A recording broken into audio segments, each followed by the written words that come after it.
Assalamualaikum warahmatullahi wabarakatuh. Om Swastiastu, salam budaya. Halo guys, balik lagi di channel YouTube aku, Adi Natasha Lutfiara Hardian.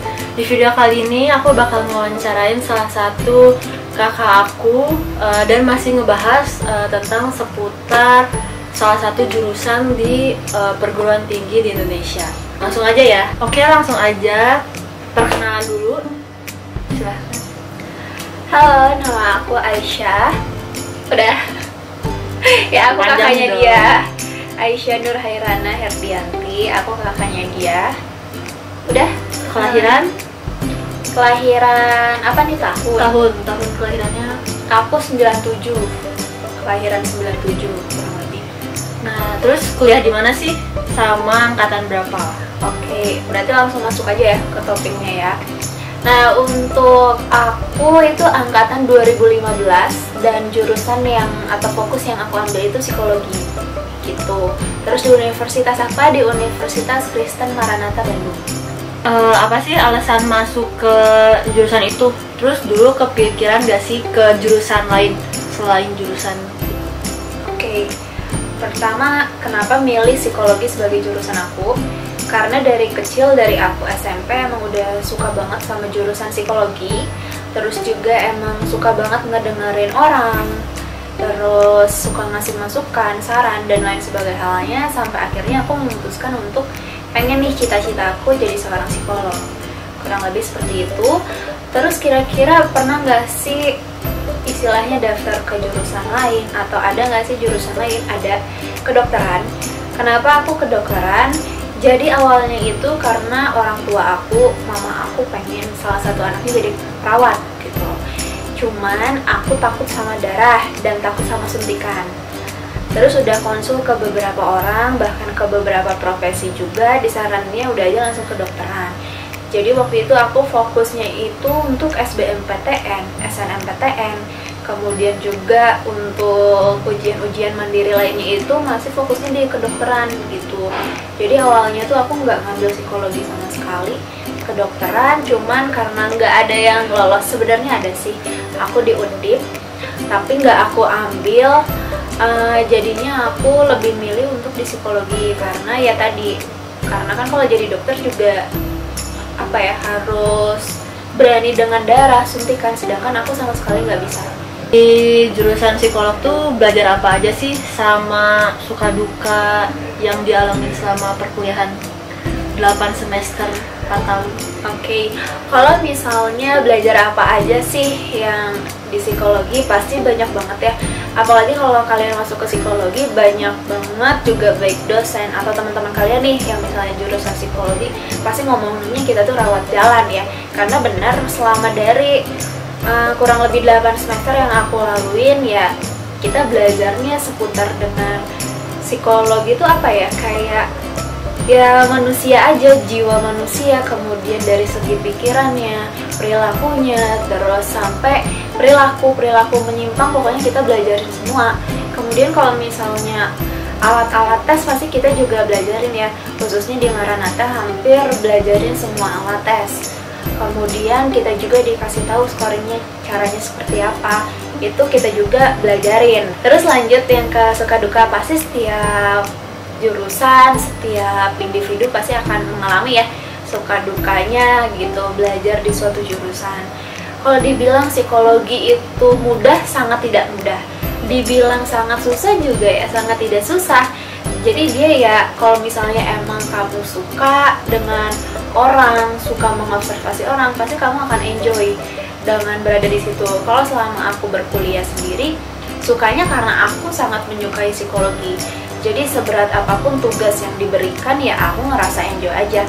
Meskipun dilalui dengan nangis-nangisan, terus tidur sampai dengan subuh, itu udah makanan sehari-hari sih gitu. Cuman banyak juga sukanya ya tadi kita belajar tentang lebih memahami orang lain, lebih memahami individu. Jadi yang awalnya mungkin kita tuh punya sifat yang agak gimana gitu ya ke orang, sekarang kita tuh bisa tahu, oh ternyata mungkin penyebab orang melakukan hal tersebut tuh ternyata banyak loh sebabnya. Maka dari itu untuk anak psikologi sih jarang banget yang udah misalnya nih lulus atau yang sudah menjadi mahasiswa psikologinya, jarang banget mereka yang istilahnya tuh apa ya, yang ngejudge lagi dengan mudah gitu orang, karena mereka lebih mempertimbangkan dan lebih berhati-hati dalam berucap. Kurang lebih sih kalau sukanya ya itu. Terus kalau dukanya ya tadi yang aku bilang itu ya, karena di psikologi itu beratnya apa ya, pasti karena dari segi hafalan juga bukunya tebal-tebal semua, kemudian juga tugasnya banyak, luar biasa banyak. Cuman ini berbeda ya dari beberapa universitas. Untuk universitas aku sendiri ya tugasnya juga itu cukup banyak, kemudian untuk mendapatkan nilai pun juga sangat sulit gitu. Maka dari itu ya kalau dibilang dukanya ya itu, apalagi untuk ketemu sama apa ya, mata kuliah yang nggak disukain itu berat banget sih. Kalau untuk aku lebih banyak dukanya, karena sering juga ngeluh gitu ya, ngerasa capek, ngerasa stres, itu sih wajar kalau di psikologi. Kan di Indonesia itu ada 2 perguruan tinggi, ada yang perguruan tinggi negeri sama perguruan tinggi swasta. Banyak calon mahasiswa baru tuh kayak minder kalau misalnya nggak keterima di perguruan tinggi negeri, kayak ibaratnya tuh kayak percuma lah belajar 12 tahun tapi nggak keterima di perguruan tinggi negeri.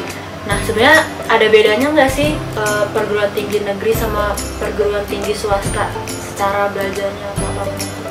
Oke, kalau dibilangin ada bedanya atau enggak pasti berbeda ya.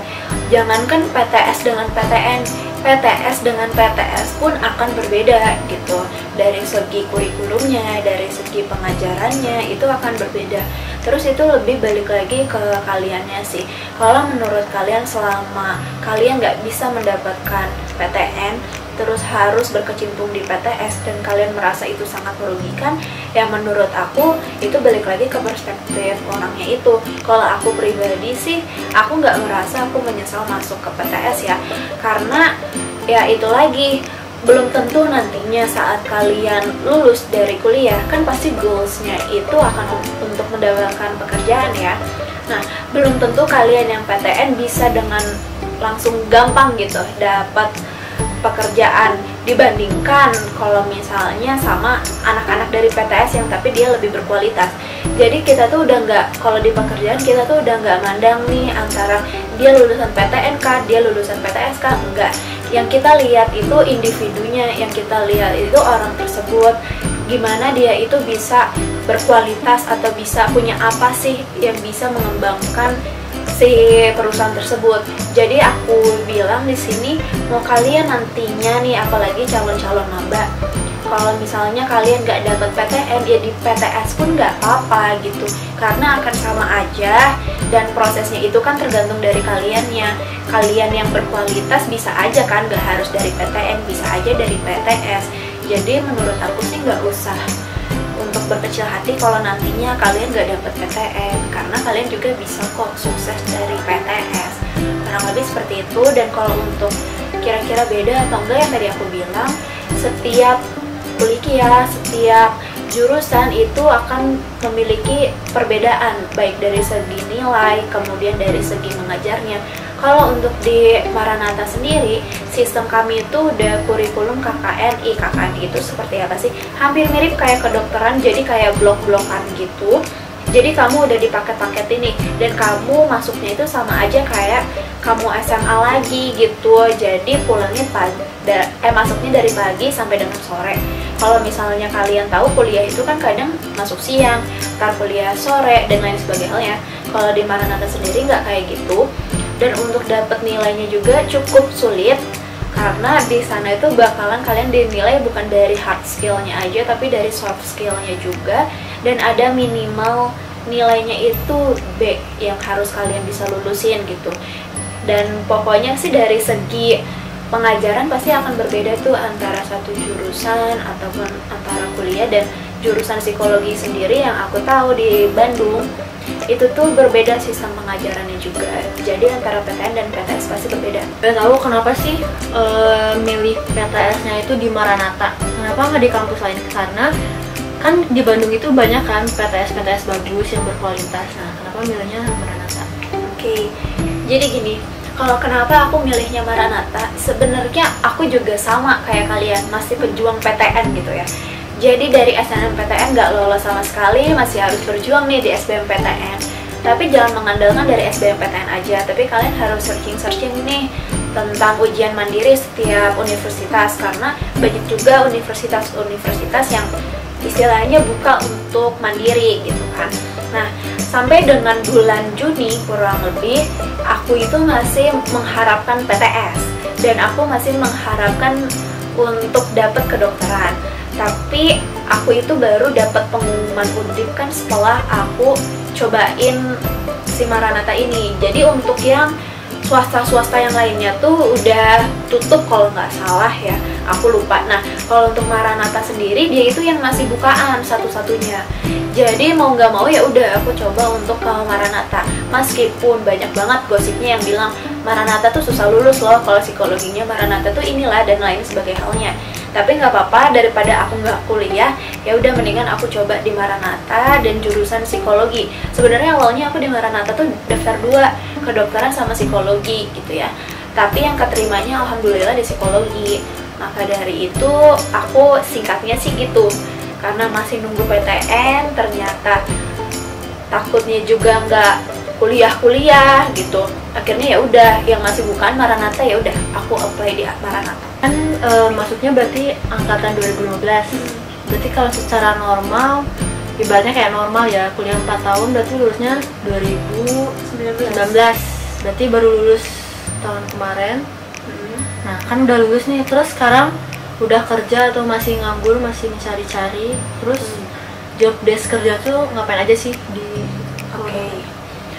Kalau dari angkatan aku, secara normalnya psikologi paling cepet itu memang 4 tahun 4 tahun berapa bulan gitu. Tapi yang kemarin aku itu emang 4 tahun pas, kalau nggak salah 4 tahun kurang. Jadi kalau misalnya di jurusan lain ada 3,5 tahun, nah kalau di psikologi itu ya kurang lebih 4 tahun kurangan. Nah alhamdulillahnya aku berhasil menyelesaikan studi aku pas gitu ya. Jadinya ya lulus dengan sesuai target 2019. Nah, apakah sekarang udah dapat kerja atau belum? Kalau sekarang alhamdulillahnya udah dapat kerja dan aku sebagai recruitment officer di PT Haswara Ajaya Ake. Tapi nantinya aku bakalan resign. Kenapa resign? Karena aku mau melanjutkan studiku untuk mengambil profesi. Jadinya untuk mengejar ini sih, jadi psikolog. Karena memang cita-citaku jadi psikolog. Nah, untuk job desk-nya apa sih di recruitment officer? Ya, recruitment officer tuh mirip dengan HRD gitu ya. Kalau misalnya di recruitment officer, dia itu pasti akan nge-interview orang-orang, kemudian juga screening CV, psikotes, dan lain sebagai halnya. Pasti yang berhubungan dengan proses rekrutmen. Kurang lebih sih seperti itu, jadi HRD lah. Kalau untuk misal kita masuk jurusan psikologi, terus udah lulus, kita tuh bisa kerja apa aja sih? Prospek kerja untuk jurusan psikologi itu apa sih selain jadi psikiater atau bilang kayak tadi HRD atau apa gitu? Oke. Pertama aku mau koreksi dulu. Kalau psikolog itu nggak akan jadi psikiater. Karena kalau psikiater itu jurusan dari kedokteran. Dan setelah kamu dari kedokteran, kamu ngambil spesialisnya itu ya psikiater. Sedangkan kalau psikologi ya ujung-ujungnya jadi psikolog. Jadi psikiater dan psikolog itu berbeda ya. Itu sangat berbeda gitu. Karena fokus kami juga berbeda. Kalau misalnya psikologi yang untuk ringan-ringannya atau cerita-cerita, curhat-curhat kalau yang kalian tahu. Sedangkan kalau yang psikiater itu udah berhubungan dengan obat. Kurang lebih seperti itu. Terus prospek kerjanya apa sih kalau jadi sarjana psikologi? Misalnya jadi sarjana, aku ngebahasnya dari sarjana psikologinya terlebih dahulu ya, karena kan nggak semua orang akan melanjutkan studi ya untuk mengambil gelar psikolognya. Nah, kalau untuk jadi sarjana psikologi, kira-kira apa sih? Yang pastinya kamu akan jadi HRD, itu sangat memungkinkan. Yang kedua, kamu bisa menjadi seorang trainer. Karena biasanya nih ya, beberapa universitas, kayak di universitasku aja ya, emang ada mata kuliah yang istilahnya tuh kita bisa jadi seorang trainer gitu. Kurang lebih itu. Kemudian kita juga bisa jadi tester yang biasanya nih ngelakuin psikotes kurang lebih. Nah, itu anak-anak psikologi semua tuh. Kemudian apalagi ya, Oh, kalau aku nih, aku dulu tuh pernah waktu pas aku masih mahasiswa, aku magang nih sebagai guru BK. Nah, itu bisa banget kalian jadi guru BK, kemudian shadow. Pokoknya selama ada manusia, psikologi itu bisa bekerja dimanapun itu. Cuma kalau misalnya S1, kita memang nggak bisa untuk istilahnya mengkonseling orang dengan mudah ya, karena kita ilmunya belum sampai ke sana tuh, walaupun kita punya basicnya. Jadi kalau untuk S1 sarjana kurang lebih sih seperti itu. Pasti banyak kan yang misalnya angkatan 2019 baru masuk tahun kemarin yang sekarang semester 2 yang ada di PTS tuh kayak ngerasa pengen pindah ke perguruan tinggi negeri.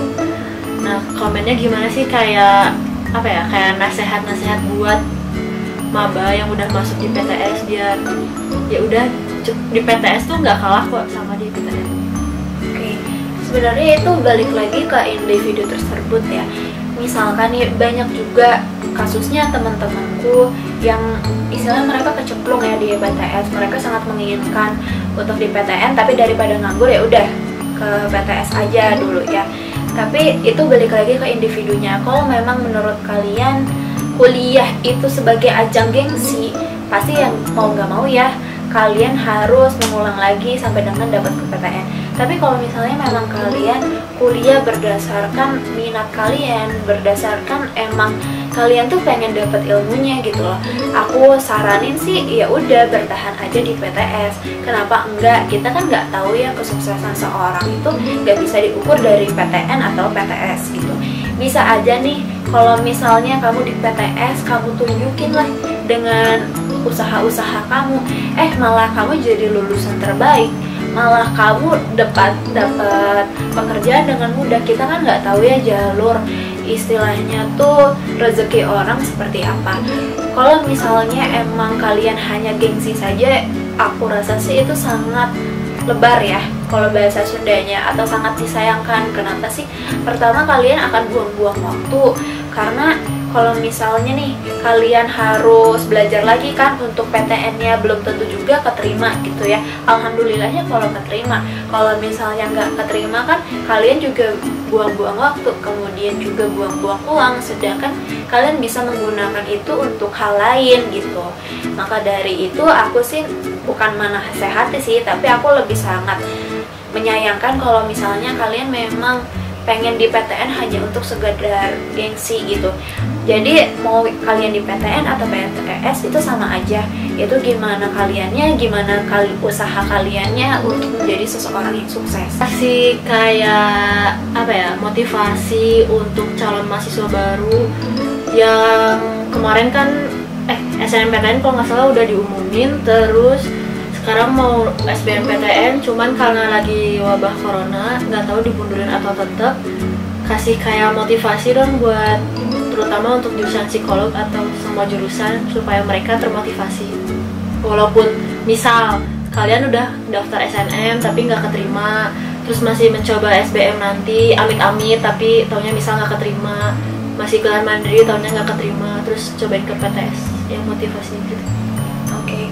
Kalau motivasi dari aku sendiri mungkin gini, sekarang tetapin goals kalian itu inginnya apa terlebih dahulu.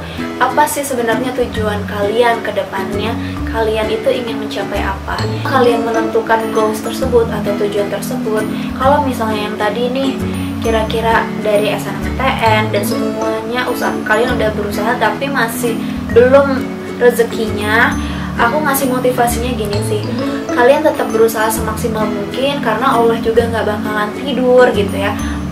Rezeki setiap orang juga udah ada porsinya kok. Bisa aja kalau di tahun ini kalian udah coba semaksimal mungkin, baik itu nggak keterima dari segi PTN atau PTS, kalian nggak apa-apa, kalian coba lagi, kalian maksimalin tuh selama 1 tahun ini untuk mengejar impian kalian. Karena siapa taunya bisa aja nih tahun ini kalian daftar untuk posisi psikologi atau daftar untuk posisi lain, tapi belum rezekinya, tahu-taunya tahun depan di jurusan lain yang ternyata itu rezeki kalian, kan bisa aja. Jadi motivasi dari aku sih tetap berjuang, tetap berdoa kepada Allah, dan istilahnya sih minta doa juga ke orang tua, karena kan orang tua tuh yang akan membantu kita gitu ya, kurang lebih sih seperti itu. Jadi jangan pernah patah semangat, maju terus, usaha terus, karena gak akan mengkhianati hasil kok proses itu. Kayaknya udah cukup panjang lebar banget. Mungkin video kali ini untuk seputar jurusan psikolog dan kayak motivasi-motivasi gitu cukup sampai sini.